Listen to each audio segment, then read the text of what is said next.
Salut à tous, c'est Vincent, vous êtes sur Vincent Quête. Aujourd'hui je vous parle des enregistreurs de vol que vous connaissez mieux sous le nom de boîte noire. Comment fonctionnent-elles et pourquoi sont-elles oranges? C'est le thème de cette nouvelle vidéo. N'oubliez pas, vous pouvez liker et partager cette vidéo et vous abonner à la chaîne sans oublier la petite cloche pour ne rien manquer. La vidéo est prête, merci d'être sur Vincent Quête. Les boîtes noires s'appellent donc officiellement des enregistreurs de vol. Elles permettent d'en savoir un peu plus sur les circonstances des accidents d'avion grâce aux informations recueillies. Ce sont près de 90% des accidents qui sont ainsi élucidés. Ces boîtes noires sont en fait orange et parfois rouges. Ces couleurs vives ont été choisies car elles sont repérables facilement, notamment dans l'eau ou parmi les débris d'un avion. On y trouve aussi des bandes réfléchissantes, tout ça évidemment pour la visibilité. Alors pourquoi les appelle-t-on boîtes noires? Il faut revenir pour cela au tout début de l'histoire. Dans les années 1930, les premiers enregistreurs de vol étaient appelés des usénographes du nom de leur inventeur, François Ussenault. Il s'agissait en fait de photographies qui étaient enfermées dans des chambres noires, d'où le nom qui est ensuite resté. La technique de ces enregistreurs de vol est perfectionnée dans les années 50 puis dans les années 90 où les données sont désormais stockées sur deux puissants disques durs. Dans chaque avion, on retrouve deux boîtes noires, le FDR et le CVR. Le FDR pour Flight Data Recorder est l'enregistreur de paramètres. Il va prendre en mémoire, seconde par seconde, les paramètres du vol, vitesse, altitude, trajectoire, pression intérieure, position des commandes, etc.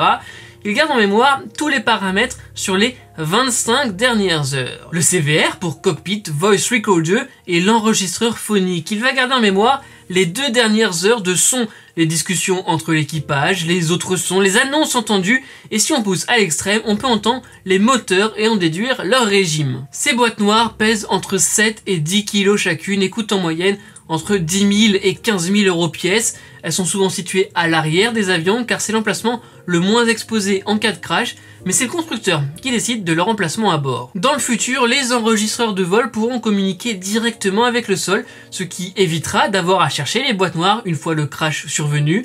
Le FDR et le CVR pourraient aussi fusionner en un seul enregistreur, le CV-FDR, et il y en aurait deux par appareil, un à l'avant et l'autre à l'arrière.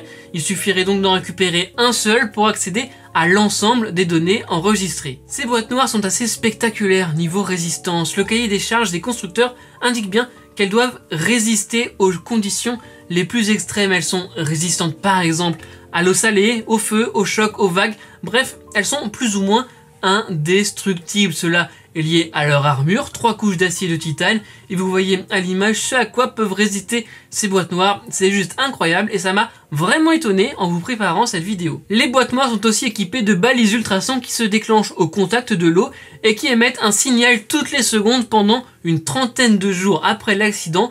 Ce signal est détectable sur environ 2 km. Et un exemple très connu en France qui montre cette incroyable robustesse, les boîtes noires du vol Rio-Paris qui s'est crashé en 2009 ont été retrouvées 2 ans après l'accident et les données ont pu être totalement exploitées. J'ai fait une vidéo sur cet accident, le lien est dans la description. Allez, pour finir, un petit bonus à partir du 6 juillet prochain, les nouveaux véhicules construits au sein de l'Union européenne seront eux aussi équipés de boîtes noires qui enregistreront certaines données de conduite. C'est donc la fin de cette vidéo. Merci les amis d'avoir été au rendez-vous. On s'abonne, on like, on partage. Je vous retrouve chaque semaine avec des vidéos inédites. J'espère que vous serez là. Merci de votre fidélité. Sur les réseaux sociaux, c'est @VincentQuête, on se parle quand vous voulez. Surtout, n'oubliez pas, soyez heureux, restez curieux.